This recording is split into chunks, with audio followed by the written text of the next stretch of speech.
السلام عليكم ورحمة الله وبركاته. بسم الله الرحمن الرحيم. الحمد لله رب العالمين، والصلاة والسلام على سيد المرسلين نبينا وحبيبنا وقدوتنا وإمامنا محمد بن عبد الله وعلى آله وصحبه أجمعين. أما بعد. আল্লাহ রব্বুল ইজ্জত ওয়াল জালালের দরবারে অবনত মস্তকে কালিমাতুশ শুকর আদায় করছি, যিনি আজকে আমাদেরকে ইসলাম শিক্ষা কোর্সের আজকের এই ক্লাসে উপস্থিত হওয়ার তৌফিক দান করেছেন।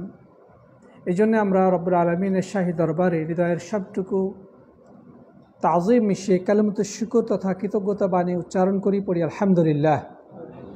অতঃপর সালাত সালাম এবং অবারিত শান্তির ধারা বর্ষিত হোক সর্বকালের সর্বশ্রেষ্ঠ মহামানব রব্বুল ইজ্জত ওয়াল জালাল, যাকে মানবতার এক উজ্জ্বল নক্ষত্র, অনুসরণীয় এবং অনুকরণীয়, সত্য ও মিথ্যার মাঝে পার্থক্য নিরূপণকারী হিসেবে এবং মানব জাতিকে এক অনাবিল শান্তি, সমৃদ্ধি, উন্নতি এবং মুক্তির পথ দেখানোর জন্যে রব্বুল আলামিন যাকে প্রেরণ করেছিলেন, আসুন সেই শেষ নবী, শ্রেষ্ঠ রাসূল, প্রিয় নবী মুহাম্মদ রাসূলুল্লাহ সাল্লাল্লাহু আলাইহি ওয়াসাল্লামের প্রতি আমরা অন্তরের অন্তঃস্থল থেকে সবটুকু ভালোবাসা ও যার সালাম পেশ করি, পড়ি সাল্লাল্লাহু আলাইহি ওয়াসাল্লাম। মোহতারাম মুআজ্জাজ প্রাণপ্রিয় উপস্থিতি, সম্মানিত সাথী বন্ধুগণ, আজকে আমাদের নির্ধারিত সময়ের কিছুক্ষণ পরে ক্লাস শুরু হয়, আন্তরিকভাবে দুঃখিত। যাই হোক, আমরা আজকে যে বিষয়টি নিয়ে আলোকপাত করার চেষ্টা করব, আল্লাহ যদি তৌফিক দান করেন, সেই বিষয়টি হচ্ছে ইসলামে সুদের ভয়াবহতা সম্পর্কে। আমরা আলোচনা করছিলাম 100টি কবিরা গুনাহ সম্পর্কে। তার মধ্যে আমরা কয়েকটি কবিরা গুনাহর বিষয়ে ইতিপূর্বে আলোচনা করেছি। তারই ধারাবাহিকতায় আজকে আমরা যে বিষয়টা আলোচনা করব ইনশাআল্লাহ, সেটি হচ্ছে সুদ সম্পর্কে। প্রিয় বন্ধুগণ,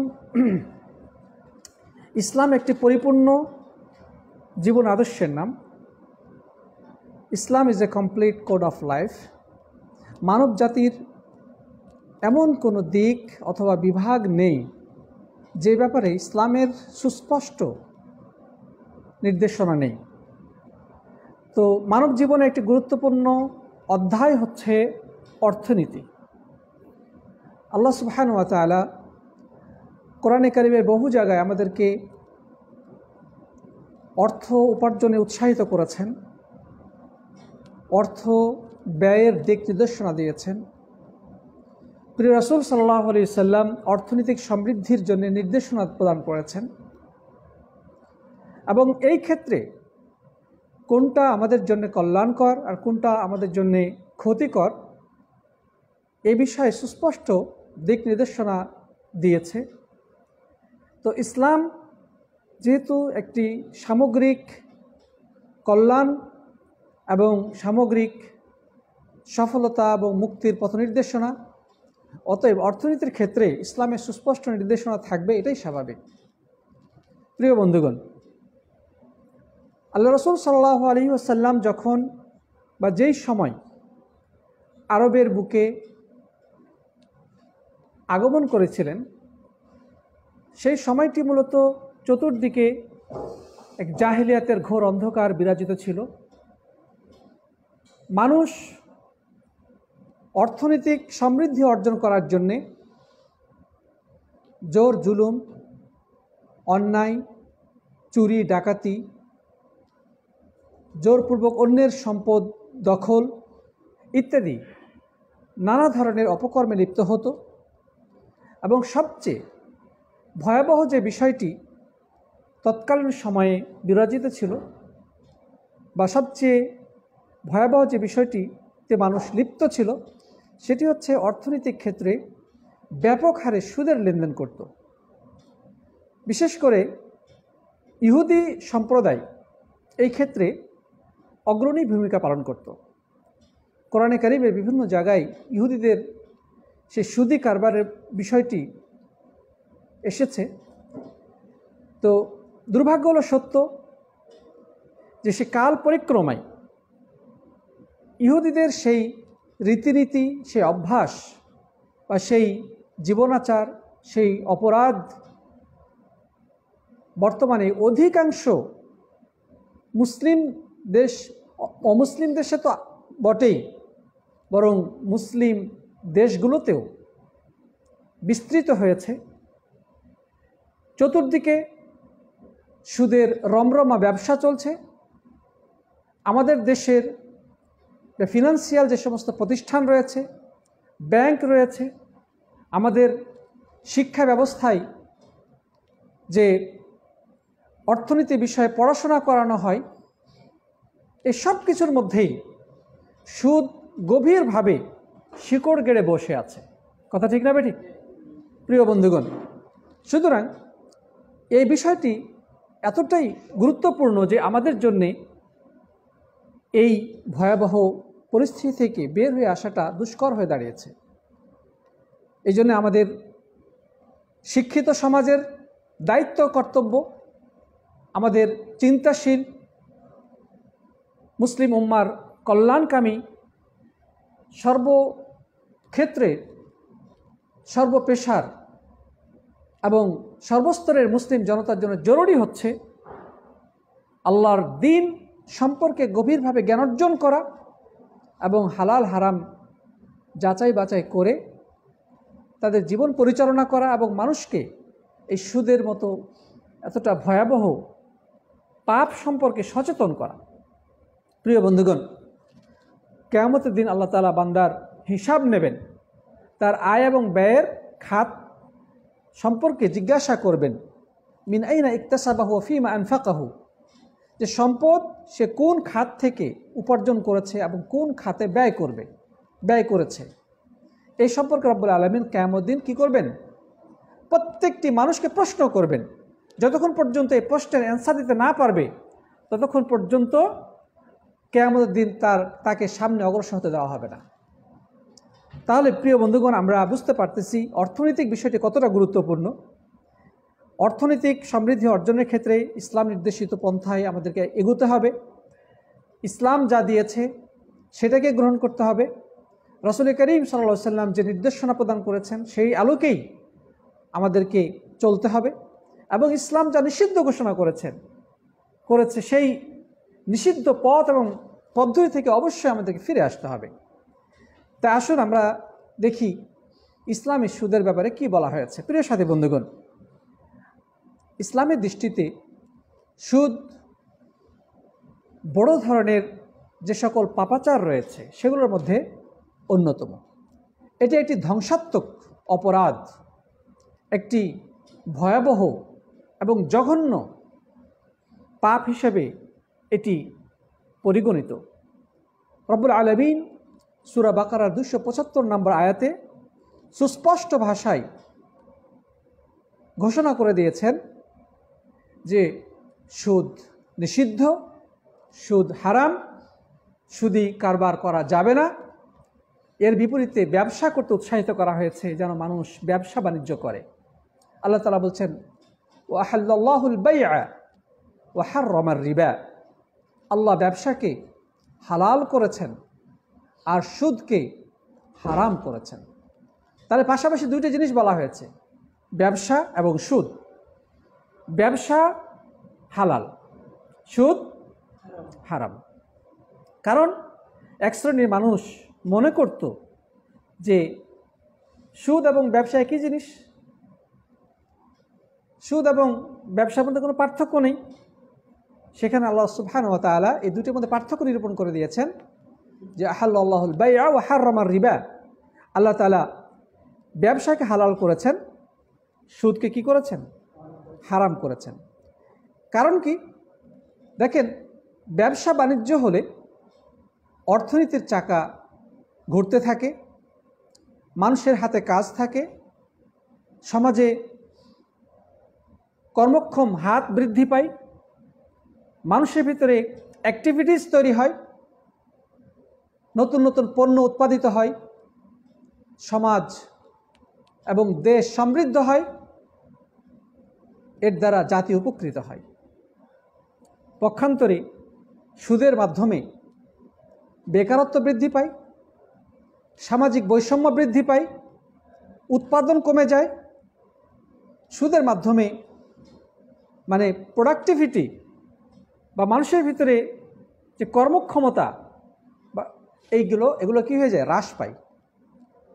সমাজের মধ্যে যারা টাকাওয়ালা, ধনী, পুঁজিপতি, তারা সুদের উপরে গরিবদেরকে টাকা দেয় এবং তারা চুপচাপ বসে থাকে।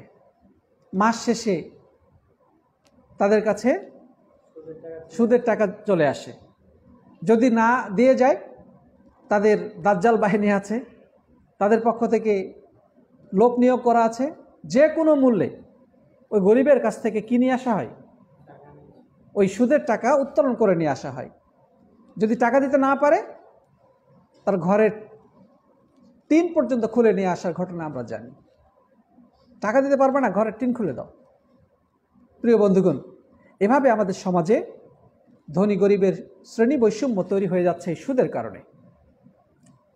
যখন গরিবরা অন্য জায়গায় কোনো সাহায্য সহযোগিতা পায় না, সবাই হাত গুটিয়ে নেয়, যেই দুয়ারেই একটু সাহায্যের জন্য যায়, যে আমাকে একটু ব্যবসা ধরায় দেন, আমাকে একটু ব্যবসা এবং কিছু পুঁজি দেন যেন আমি ব্যবসাটা দাঁড় করাতে পারি, সেখানে দরজা বন্ধ হয়ে যায়। কিন্তু দরজা খুলে যায়, ঠিক আছে সুদ দিব, টাকা নিয়ে যাও, সুদে টাকা নাও, তুমি ব্যবসা করো, কোনো সমস্যা নেই। ইহসান বলে যে একটা জিনিস, মানুষের প্রতি দয়া, মমতা, এটা যখন উঠে যায়, মানুষ পরোপকার, এগুলো যখন সমাজ থেকে বিলুপ্ত হতে থাকে, সেখানেই কিন্তু সুদী কার্যক্রম ব্যাপকতা লাভ করে। মানুষ তখন বাধ্য হয়ে সুদের দিকে ঝুঁকে পড়ে। এভাবে ধনীরা ঘরে বসে মাস শেষে টাকা পেতেই থাকে, তারা আরও ধনী হতে থাকে। আর গরিবরা টাকা নেয়, অনেক সময় টাকা কিন্তু দুই কারণে নেয়। একটা হচ্ছে কোনো একটা উৎপাদনমুখী খাতে ব্যবহার করার জন্য টাকা নেয়, হয়তো কেউ ব্যবসা বাণিজ্য করবে বা কোনো একটা কাজে লাগাবে। আবার তারা অনেক সময় টাকা নেয় অনুৎপাদনশীল খাতে ব্যবহার করার জন্যে, যেখানে উৎপাদন তারা পেটে খাওয়ার জন্যে, সেখানে উৎপাদন করবে কি? তো যখন উৎপাদনহীন কোনো কাজে টাকাটাকে ব্যয় করে, তখন স্বাভাবিকভাবেই তার উপরে বোঝা বৃদ্ধি পায়। আস্তে আস্তে সেই ঋণ পরিশোধ করার মতো ক্ষমতা তার মাঝ থেকে বিলুপ্ত হয়ে যায়। তাহলে কি হলো, সে গরিব থেকে আরও গরিব হয়ে গেল। আর যারা ধনী তারা তো ধনী, কারণ নির্দিষ্ট অঙ্কে তারা টাকা পাবেই, কনফার্ম। না দিলে জোর করে নিয়ে আসা হবে, তার ঘরের টিন খুলে নিয়ে আসা হবে। তারপরে গরু, ছাগল, সেগুলোকে তারা নিয়ে আসবে সুদের পরিবর্তে, সুদের বিনিময়ে। প্রিয় বন্ধুগণ, এভাবেই চলছে ধনী গরিবের শ্রেণী বৈষম্য এবং গরিবের প্রতি নির্যাতন। তারপরে দেখেন, সমাজের মধ্যে এই সুদের কারণে বেকারত্ব বৃদ্ধি পায়। যখন সমাজের মধ্যে সবাই কাজ করে, পরিশ্রম করে, তখন সমাজের মধ্যে অনেক কিছু নতুন কিছু উৎপাদিত হয়, ক্রয় বিক্রয়, বাজারের লেনদেন বৃদ্ধি পেতে থাকে। যত পণ্য উৎপাদিত হবে, বিক্রয় হবে, ততই মানুষের হাত সচল হবে, মানুষের মধ্যে অর্থনীতির সমৃদ্ধি ঘটবে। কিন্তু এই সুদী অর্থে বিনিয়োগের ফলে যে অনিবার্য হিসেবে যেই বিষয়টি আসে, সেটি হচ্ছে বেকারত্ব। কিভাবে বেকারত্ব? বেকারত্ব একদিক থেকে যে টাকাওয়ালারা তারা কিন্তু কোনো ঝুঁকি নিবে না, পুঁজিপতি বা ব্যাংক যারা ঋণ দিচ্ছে তারা কিন্তু কোনো ঝুঁকি নেবে না, কারণ তাদের কোনো লস নেই, তারা কোনো লসের অংশগ্রহণ করবে না। লাভ হোক লস হোক, সম্পূর্ণ দায় দায়িত্ব কার উপরে? ওই বিনিয়োগকারী বা সেই ক্ষুদ্র ব্যবসায়ী, সমাজের ওই নিম্ন শ্রেণীর যে সুদ গ্রহণকারী ব্যক্তিরা, এদের উপর সমস্ত দায় দায়িত্ব। এতে কি ঘটল? দেখা যাচ্ছে একটা অংশ কিন্তু কর্মক্ষম হয়ে থাকলো, তারা কিন্তু কাজ করতেছে না, তারা এখন টাকা দিয়ে দিচ্ছে সুদের উপরে। প্রিয় বন্ধুগণ, তাহলে এভাবে করে দেখা যাচ্ছে যে নতুন উদ্যোক্তারাও কিন্তু শিল্প কারখানা তখন তৈরি করার জন্যে আগ্রহী হয় না, কারণ ঋণদাতা সে তো কোনো ঝুঁকি নেবে না, ঝুঁকি সম্পূর্ণ আমাকে নিতে হবে, তার মধ্যে একটা আগ্রহ হারিয়ে ফেলতেছে, কারণ এখানে সে অংশীদারিত্ব পাচ্ছে না। ইসলামের বিধান হচ্ছে লাভ লোকসান উভয় কী হবে? অংশীদার হবে। লাভ লোকসান উভয় কী হবে? অংশীদার হবে। যদি লাভ পায় তাহলে যে ঋণদাতা সে লাভের একটা অংশ পাবে, আর যদি লস হয় তাহলে ঋণদাতা এই লস গ্রহণ করবে, আর ঋণ গ্রহীতা সে তো কষ্ট করলো, পরিশ্রম করলো, তার এই কষ্ট পরিশ্রম পুরোটাই সে লস খেয়ে গেল। তো উভয় পক্ষের যদি সমন্বয় থাকে, উভয় পক্ষের সহযোগিতা থাকে, তখনই কিন্তু সমাজের মধ্যে বিনিয়োগের প্রতি মানুষ উৎসাহিত হয়। মানুষ তখন কি করে? নতুন নতুন প্রকল্প বা নতুন নতুন উদ্যোগ গ্রহণ করতে এগিয়ে আসে। কিন্তু যখন দেখা যাচ্ছে যে না, তাকে সুদের উপরে নিয়ে সম্পূর্ণ বোঝা তার কাঁধের চাপাই নিয়ে তার কাজ করতে হচ্ছে, স্বাভাবিকভাবে তার উৎসাহটা হারিয়ে যায়। প্রিয় বন্ধুগণ, তাহলে সমাজের মধ্যে এই সুদের কারণে বেকারত্ব তো বৃদ্ধি পাচ্ছে, পাশাপাশি বিনিয়োগও কী হয়ে যাচ্ছে? কমে যাচ্ছে। যাই হোক, এভাবে গবেষকগণ অনেক ধরনের ক্ষতির কারণ উল্লেখ করেছে। তাহলে ইসলামের যেটা কনসেপ্ট সেটি হচ্ছে মানুষ ব্যবসা বাণিজ্য করবে, ব্যবসাকে উৎসাহিত করা হয়েছে। নবী আকরাম সাল্লাল্লাহু আলাইহি ওয়াসাল্লাম ব্যবসায়ের প্রশংসা করেছেন। আত-তাজির আস-সাদুক আল-আমিন মা'আন নাবিয়্যিন ওয়াস-সিদ্দীকিন ওয়াশ-শুহাদা ওয়াস-সালিহিন, যে একজন ব্যবসায়ী সে যদি সত্যবাদী হয়, বিশ্বস্ত হয়, একজন ব্যবসায়ী কি হয়? যদি সত্যবাদী হয় এবং বিশ্বস্ত হয়, তাহলে তার মর্যাদা কি? তার মর্যাদা হলো কিয়ামত দিন সে থাকবে মা'আস-সিদ্দীকিন ওয়াশ-শুহাদা ওয়াস-সালিহিন, সিদ্দিকদের সাথে, চূড়ান্ত সত্যবাদী হিসেবে আল্লাহর কাছে যারা পরিগণিত তাদের খাতায় তারা থাকবে, তাদের দলে তারা থাকবে, শহীদদের দলে তারা থাকবে, এবং সালেহীন নেককার বুজুর্গ প্রিয় বান্দাদের কাতারে তারা থাকবে। একজন ব্যবসায়ীর ব্যাপারে কথা বলা হয়েছে। প্রিয় নবী সাল্লাল্লাহু আলাইহি ওয়াসাল্লাম নিজেও ব্যবসায়ী ছিলেন, সাহাবায়ে কেরাম অধিকাংশই ব্যবসায়ী ছিলেন, বিশেষ করে মক্কার মুহাজির সাহাবিগণ বা মক্কায় যে সমস্ত সাহাবী ছিলেন, তাদের জীবন ধারণের প্রধানতম মাধ্যম ছিল ব্যবসা বাণিজ্য করা। আমাদের সালাফগণ ব্যবসা বাণিজ্য করতেন। তাহলে যার কারণে রব্বুল আলামিন দুটি জিনিসকে পাশাপাশি উল্লেখ করে দিয়েছেন যে আহাল্লাল্লাহুল বাই'a ওয়া হাররামার রিবা, আল্লাহ তাআলা ব্যবসাকে হালাল করেছেন আর সুদকে কি করেছেন? হারাম করেছেন। প্রিয় বন্ধুগণ, এরপরে আল্লাহ সুবহানাহু ওয়া তাআলা সুদের নিষিদ্ধতা আরোপ করেছেন এভাবে। আল্লাহ তাআলা বলছেন, ইয়া আইয়ুহাল্লাযীনা আমানু লা তা'কুলুর রিবা আদআফান মুদাআফাতান ওয়াত্তাকুল্লাহ লাআল্লাকুম তুফলিহুন। আল্লাহ ঈমানদারদেরকে ডেকে বলছে, হে মুমিনগণ, হে বিশ্বাসীগণ, তোমরা চক্রবৃদ্ধি হারে সুদ খেও না, আল্লাহকে তোমরা ভয় করো যেন তোমরা সফলতা অর্জন করতে পারো। আল্লাহ তাআলা সূরা আলে ইমরানের 130 নম্বর আয়াতে এই নির্দেশনা দিচ্ছেন মুমিনদেরকে যে হে মুমিনগণ, তোমরা চক্রবৃদ্ধি হারে সুদ খেও না, আল্লাহকে তোমরা ভয় করো যেন তোমরা সফলতা অর্জন করতে পারো। ইমাম ইবনে কাসির রাহিমাহুল্লাহ বলছেন যে ওই সময়ে এমন প্রেক্ষাপট ছিল যে জাহেলি যুগের ব্যাপারটা বলা হচ্ছে যে যখন কাউকে ঋণ দেওয়ার পরে ঋণ পরিশোধের সময় আসতো, ঋণ পরিশোধের কী হতো? সময় হতো, নির্দিষ্ট এতদিনের জন্য ঋণ দিল, ঋণ পরিশোধের সময় আসলো, তখন হয় সে ঋণ পরিশোধ করত, অথবা তাকে আরও সময় বাড়িয়ে দিত, সময় বাড়িয়ে দেওয়ার বিনিময়ে সুদ নিত। তো দেখা যাচ্ছে যে সে আরও হয়তো বা কিছুদিন টাকাটা পরিশোধ করতে পারলো না, তখন তার উপরে আরও বাড়তি সুদ আরোপিত হয়ে যেত। এভাবে এক বছর অতিবাহিত হয়ে পরের বছরে চলে যেত, তখন তার উপরে আরও সুদ জমা হয়ে যেত। এটাকে বলা হয়েছে চক্রবৃদ্ধি হারে সুদ। মানে সুদ, আসলের উপরে সুদ, আবার সুদ যখন দিতে পারলো না এটার উপরে আবার সুদ, আবার যত সময় বৃদ্ধি পাবে এটার উপরে আরও সুদ, মানে আসলের সাথে সুদ, আবার এই বর্ধিত সুদের উপরে আবার সুদ। এভাবে করে দেখো যে 1 বছর 2 বছর পার হতে হতে তার কাঁধে বিশাল সুদের পাহাড় জমে যায়। ঠিক না ঠিক? এটাকে বলা হয়েছে চক্রবৃদ্ধি হারে সুদ। আল্লাহ তাআলা এটা আমাদেরকে স্পষ্টভাবে নিষিদ্ধ করেছেন। প্রিয় বন্ধুগণ, তারপরে দেখেন আল্লাহ সুবহানাহু ওয়া তাআলা এটাকে এত বড় অপরাধ হিসেবে পরিগণিত করেছেন যে আল্লাহ এবং রাসূলের সাথে যুদ্ধ ঘোষণার শামিল হিসেবে আখ্যায়িত করা হয়েছে এই সুদ খাওয়াকে। সুদখোরদেরকে সতর্ক করা হয়েছে যে যারা সুদ খাও তোমরা প্রস্তুতি নাও আল্লাহ এবং রাসূলের সাথে যুদ্ধ করার জন্য।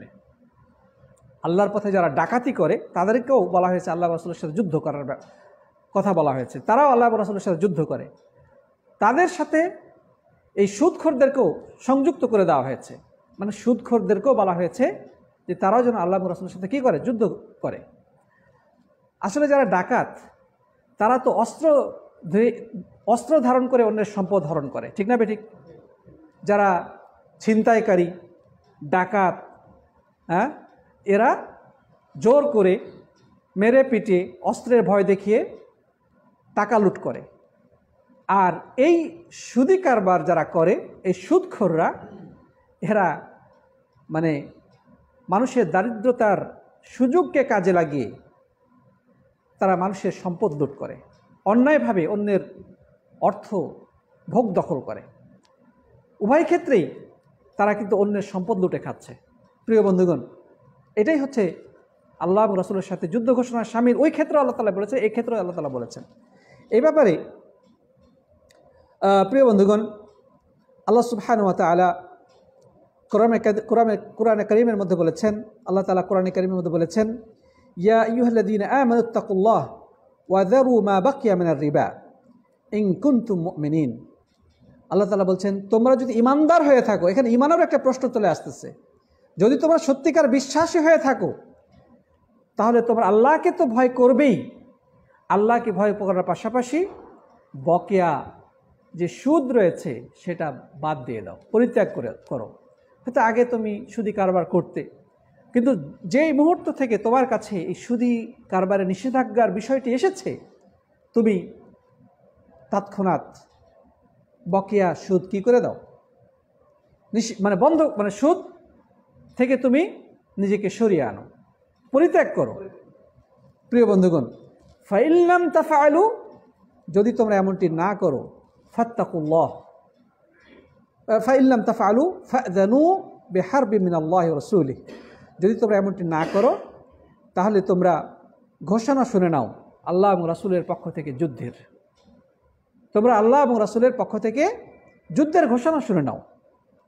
প্রিয় বন্ধুগণ, এটা সূরা বাকারার 278 এবং 79 নম্বর আয়াতে এই ভয়াবহ ঘোষণা দেওয়া হয়েছে। সুবহানাল্লাহ। তো এর থেকে বড় কঠিন সতর্ক বার্তা কি হতে পারে? আল্লাহ এবং রাসূলের সাথে যুদ্ধ ঘোষণার কথা বলা হচ্ছে, এর থেকে বড় ভয়াবহ গুনাহ আর কি হতে পারে? প্রিয় বন্ধুগণ, এরপরে এটা তো জীবদ্দশায় অনেক ধরনের গুনাহ রয়েছে, বা আরও অনেক শাস্তি রয়েছে, আমরা আরও সামনে বলবো। কিন্তু কবরে যখন, কবর থেকে মানুষ যখন উঠবে, এই সুদখোরদের অবস্থা কি হবে? বলেছে তাদেরকে যেন মানে জিনে আক্রান্ত, উদ্ভ্রান্ত পাগলের মতো তারা দিক বেদিক জ্ঞান শূন্য হয়ে উঠবে কবর থেকে।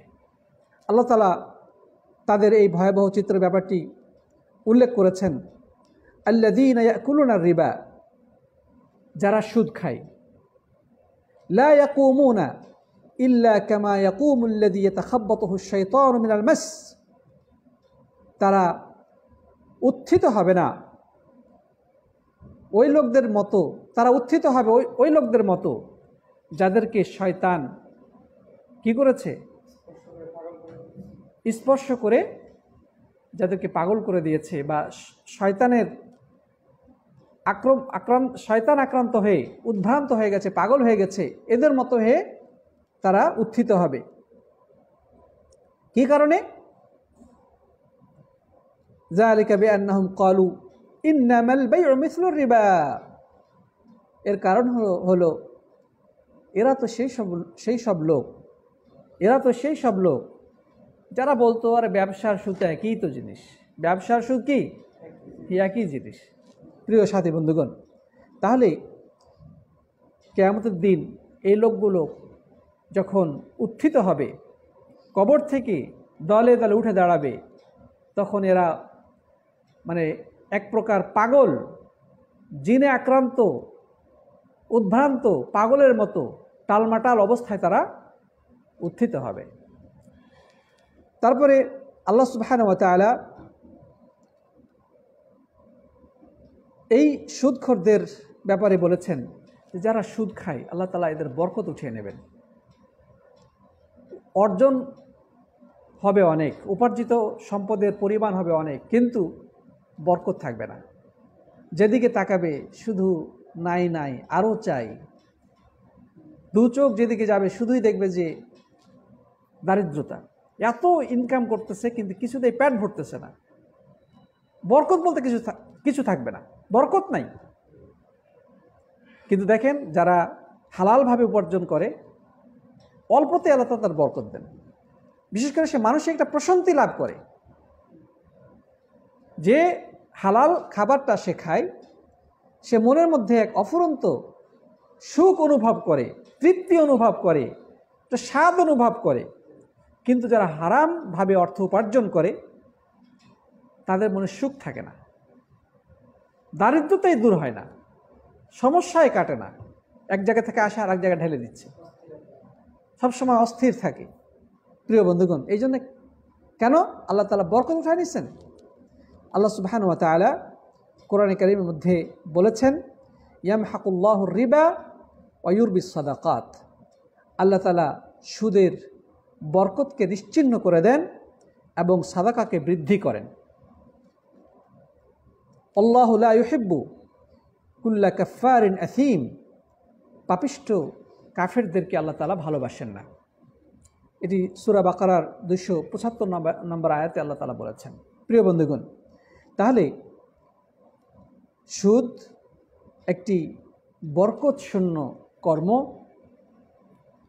যার পরিণতি খুবই জঘন্য। সুদখোর কখনোই তৃপ্ত থাকে না, তার ভিতরে সবসময় মানসিকভাবে অস্থিরতা বিরাজ করে, সে আরও চায়, কোনো কিছু তার পেট ভরতেছে না, এমন একটা অবস্থা তার মধ্যে বিরাজিত থাকে। এটা আপনাদের এলাকায় সুদখোর যদি তাকালে বিষয়টা বুঝতে পারবেন। এদের সুখ বলতে কিছু নেই। প্রিয় বন্ধুগণ, তারপরে আমরা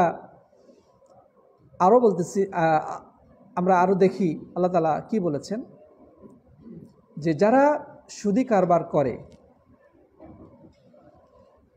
4 শ্রেণীর মানুষ সুদের সাথে সংশ্লিষ্ট, তারা লানত প্রাপ্ত হয়, তারা মালউন। আর মালউন মানে কি? আমরা বলি অভিশপ্ত, কিন্তু শাব্দিক এটার ব্যাখ্যায় আমরা যদি যাই তাহলে দেখতে পাবো যে লান শব্দ অর্থ হচ্ছে আত-তারদু মির রাহমাতিল্লাহ, আল্লাহর রহমত থেকে বঞ্চিত। আল্লাহর রহমত থেকে কি বঞ্চিত? তাহলে 4 শ্রেণীর মানুষ আল্লাহর রহমত থেকে বঞ্চিত হবে, লানত প্রাপ্ত, অভিশপ্ত। সে 4 শ্রেণীর মানুষ কারা? আল্লাহ তাআলা সুদ হারাম করেছেন।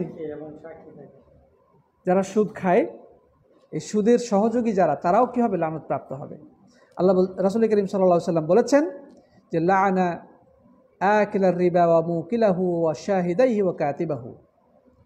সুদখোর তো লানতপ্রাপ্ত হবেই, কিন্তু যে সুদ খায়, অন্যকে খাওয়ায়, সাক্ষী থাকে এবং লেখে। সুদী ব্যাংকে যারা অ্যাকাউন্টেন্ট হিসেবে কাজ করে, তাই না, যারা সুদ লেখে, সুদের সাক্ষী রাখে, সাথী থাকে, যারা নিজেরা সুদ খায়, অন্যকে সুদ খাওয়ায়, এই 4 শ্রেণীর মানুষ যারা সুদের সাথে সম্পৃক্ত, সকলেই লানতপ্রাপ্ত। এটি মুসনাদ আহমদে বর্ণিত হয়েছে, আল্লামা আলবানী এটিকে সহিহ বলেছেন। প্রিয় বন্ধুগণ, আর আমরা একথা জানি, হারাম অর্থ দ্বারা যারা জীবিকা গ্রহণ করে, হারাম উপার্জন দ্বারা যারা সংসার চালায়, হারাম অর্থে যারা পোশাক পরিধান করে, খাদ্য পানীয় ক্রয় করে, এদের দোয়া আল্লাহ পর্যন্ত পৌঁছে না। আল্লাহ তাআলা তাদের দোয়া কবুল করেন না। ওই যে সেই হাদিসটির কথা আমরা জানি যে এক লোক বহু পথ পাড়ি দিয়ে অনেক কষ্ট পরিশ্রম করে হজ করতে গিয়েছে মক্কায়। সেখানে বাইতুল্লাহর সামনে যে মাথায় চুল এলোমেলো, উস্কো খুস্কো, পোশাকের মধ্যে ময়লা, দীর্ঘ পথ পাড়ি দিয়ে সে মক্কায় গিয়েছে হজ করার জন্যে। সেখানে গিয়ে দুই হাত তুলে আল্লাহকে ডাকতেছে, ইয়া রব্বি ইয়া রব্বি, হে আল্লাহ তুমি আমার দোয়া কবুল করো। আল্লাহ তাআলা সাত আসমান থেকে কি জবাব দেন? আন্না মা'কালাহু হারাম ওয়া মাশরাবুহু হারাম ওয়া মালবাসুহু হারাম ফাআন্না ইউস্তাজাবু লিযালিক। এই লোক এত কষ্ট করে হজ করতে আসছে, এত পরিশ্রম করেছে, কিন্তু অবস্থাটা হলো যে খাবার খায় সেটাও হারাম, যেটা পানীয় পান করে সেটাও হারাম, যেই পোশাক পরে এসেছে, ইহরামের কাপড় পরে এসেছে সেটাও তো হারাম, অন্যান্য পোশাক যেগুলো পরে সেগুলো সবই তো হারাম। এই লোকের দোয়া কীভাবে কবুল হবে? প্রিয় বন্ধুগণ, আমরা কি করি, কোন খাতে উৎপাদন করি, কোন খাতে আয় করি, কোন খাতে আমরা অর্থ উপার্জন করি, আল্লাহ কি জানেন না? সুতরাং যারা হারামভাবে অর্থ উপার্জন করে তাদের বুঝে নেওয়া উচিত যে সে যেন আল্লাহর মাঝে এবং তার মাঝে একটা পার্টিশন তৈরি করে দিয়েছে। সে যতই দোয়া করুক, আল্লাহ পর্যন্ত এই দোয়া পৌঁছবে না, আল্লাহ কবুল করবেন না, সেটা প্রত্যাখ্যান করবেন। এই জন্য আলেমগণ বলেছেন দোয়া কবুলের অন্যতম একটি শর্ত হচ্ছে হালাল রুজি, পবিত্র খাবার। যদিও এটা সমস্ত প্রকার ইবাদত কবুল হওয়ার জন্য জরুরি নয়, এটা বিশেষভাবে দোয়া কবুলের জন্য জরুরি, যেটা আলেমগণ বলেছেন যে দোয়া কবুলের ক্ষেত্রে জরুরি হচ্ছে প্রথমত ইখলাসের সাথে দোয়া করতেই হবে এবং রাসূল করিম সাল্লাল্লাহু আলাইহি ওয়াসাল্লামের তরিকা অনুযায়ী দোয়া করতে হবে। এই দুটি শর্ত যে কোনো ইবাদত কবুলের ক্ষেত্রে প্রযোজ্য। কিন্তু দোয়ার ক্ষেত্রে অতিরিক্ত যে শর্ত সেটি হচ্ছে হালাল খাদ্য গ্রহণ। এই হাদিস থেকে সেটাই পাওয়া গেল। প্রিয় বন্ধুগণ, তাহলে আমরা একটু সামনে আগাই। যারা সুদের কারবার করে তারা মূলত ইহুদিদের অনুসারী। তারা কি? ইহুদিদের অনুসারী। আল্লাহ সুবহানাহু ওয়া তাআলা সূরা নিসার 160 এবং 61 নম্বর আয়াতে এই বিষয়গুলো উল্লেখ করেছেন। তারপরে আমরা এর আগের ক্লাসে আলোচনা করেছিলাম যে রাসূল করিম সাল্লাল্লাহু আলাইহি সাল্লাম 7টি ধ্বংসাত্মক গুনাহ থেকে বাঁচার জন্য নির্দেশ দিয়েছেন যে ইজতানিবু সাবআল মুবিকাত, তোমরা 7টি ধ্বংসাত্মক কাজ থেকে দূরে থাকো, বেঁচে থাকো। সেই 7টি ধ্বংসাত্মক কাজ কি? প্রথম হচ্ছে আল্লাহর সাথে শিরিক করা, 2 নম্বর জাদু করা, যে জাদু সম্পর্কে আমরা গত ক্লাসে আলোচনা করেছি, 3 নম্বর কাতলুন নাফসিল্লাতি হারামাল্লাহু ইল্লা বিল হক, অন্যায়ভাবে আল্লাহর বিধান ব্যতিরেকে ইসলামের বিধানের বাইরে কোনো মানুষকে হত্যা করা, তারপর আকলু মাল ইয়াতীম, এতিমের সম্পদ হরণ করা, ও আকলুর রিবা, সুদ খাওয়া, আরেকটা কি ওয়াতাওয়াল্লি ইয়াউমাজ যাহফ, জিহাদের ময়দান থেকে জীবন বাঁচানোর জন্য পালিয়ে যাওয়া, ওয়া কাযফুল মুহসানাতিল মুমিনাতিল গাফিলাত, এবং সতী সাধবী ভোলা ভালা নারীদেরকে জিনার অভিযোগে অভিযুক্ত করা। প্রিয় বন্ধুগণ, তাহলে এই 7টি ধ্বংসাত্মক অপরাধের মধ্যে, ধ্বংসাত্মক কাজের মধ্যে অন্যতম হলো কি? একটা সুদ খাওয়া। তাহলে এখান থেকে বুঝতে বাকি থাকার কথা নয় যে সুদ কতটা ভয়াবহ, কতটা বড় গুনাহ। তাহলে আমরা আশা করি আজকে আলোচনা থেকে সুদ সম্পর্কে মোটামুটি একটা ভয়াবহ চিত্র বুঝতে পেরেছি, আমাদের হৃদয়ে এই বিষয়টি স্পষ্ট হয়েছে, আমাদের কাছে ক্লিয়ার হয়েছে যে আল্লাহ তাআলা এই সুদকে কতটা ভয়াবহ অপরাধ হিসেবে আখ্যায়িত করেছেন। অতএব আমাদের জন্য জরুরি হচ্ছে আমাদের জীবনযাত্রার ক্ষেত্রে, আমাদের অর্থনৈতিক লেনদেনের ক্ষেত্রে ব্যবসা করতে গিয়ে কোথাও সুদের সংশ্লিষ্টতা আছে কি না সে ব্যাপারে নিশ্চিত হওয়া, সেটা নিশ্চিত হতে হবে। সুদের সাথে কোনো ধরনের সংশ্লিষ্টতা রাখা যাবে না। সুদী ব্যাংক প্রতিষ্ঠা করা, সুদী ব্যাংকে চাকরি করা, সুদী ব্যাংকে স্বাভাবিকভাবে অর্থ লেনদেন করা সবই হারাম। বর্তমানে তো চাকরির খোঁজে মানুষ সন্ন্যাহে ঘুরে বেড়াচ্ছে।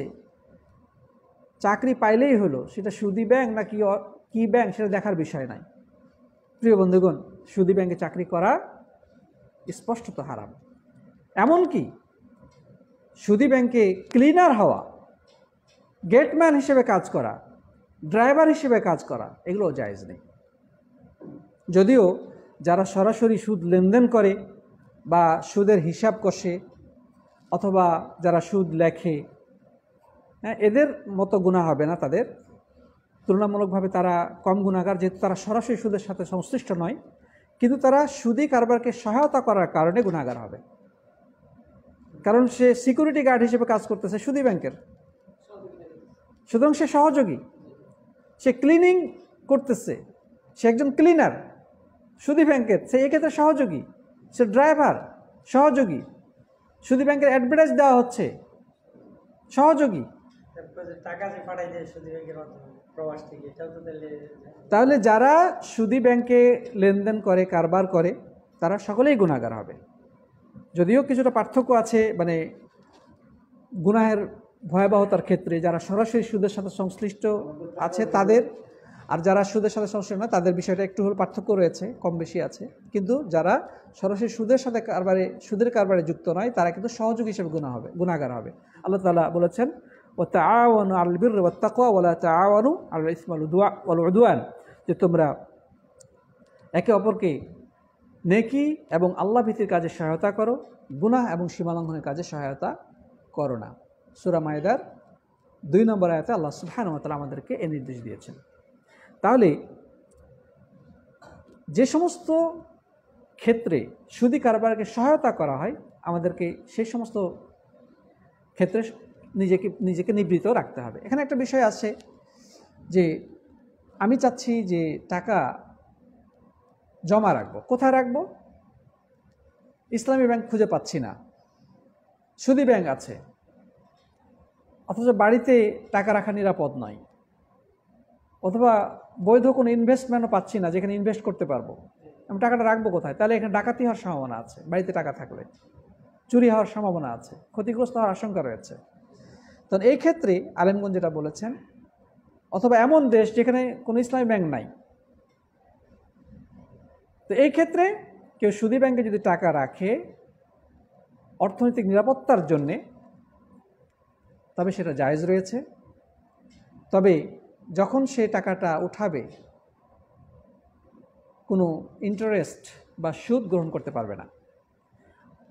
অর্থাৎ সুদ গ্রহণ করবে, তাদের কাছে রেখে দিবে না, সুদটা নিবে, কিন্তু সেটা নিজে ইউজ করবে না বা নিজের কোনো প্রয়োজনে খরচ করবে না, বরং সোয়াবের নিয়ত ব্যতিরিকে গরিব অসহায় মানুষের কল্যাণে সেটা দান করে দেবে।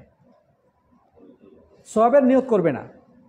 মনে কর একটা মানে পরিত্যক্ত সম্পদ তার হস্তগত হয়েছে, দিয়ে দিল, ঠিক আছে, একটা হারাম জিনিস, টাকাটাকে সে আগুনে পুড়িয়ে দিবে না, পানিতে ফেলে দিবে না, টাকাটা কাজে লাগুক, কিন্তু তার নিজের প্রয়োজনের জন্য সেটা ব্যবহৃত না হয়। অনুরূপভাবে ধরেন যে আমি একটা কোথাও টাকা পাঠাবো, এখন আমার টাকা পাঠানোটা খুব জরুরি, হালাল কোনো উপায় নাই, আমি কি করব তখন?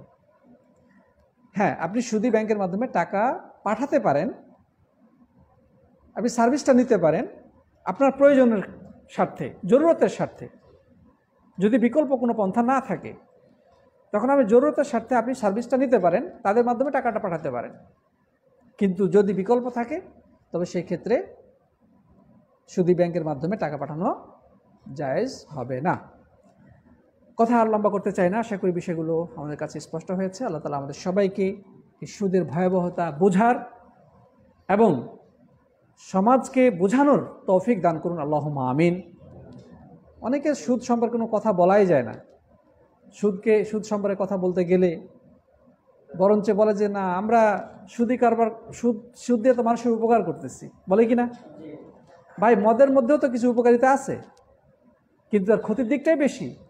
তো সুদের মাধ্যমে হয়তো কিছুটা হয়তো উপকার কখনো হয়, কিন্তু এর ক্ষতির দিকটাই কিন্তু বেশি, ক্ষতির ভয়াবহতাই বেশি।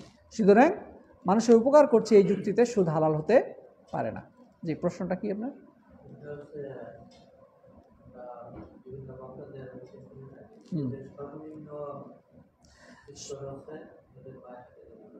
সুদের সর্বনিম্ন স্তর হচ্ছে নিজের মায়ের সাথে জিনা করা। এই হাদিসটির ব্যাপারে আলেমদের দ্বিমত আমি দেখেছি। কেউ এটাকে সহিহ বলেছেন, কেউ জয়ীফ বলেছেন। সহিহ তো না, হাসান বলেছেন, কেউ জয়ীফ বলেছেন, আল্লাহু আ'লাম। জি, তাহলে আজকে আমরা শেষ করতে পারি। জাযাকুমুল্লাহ খায়র। হাদা ওয়া সাল্লাল্লাহু আলা নবিয়িনা মুহাম্মদ ওয়া আলা আলিহি ওয়া সাহবিহি আজমাইন। আসসালামু আলাইকুম ওয়া রাহমাতুল্লাহি ওয়া বারাকাতুহু।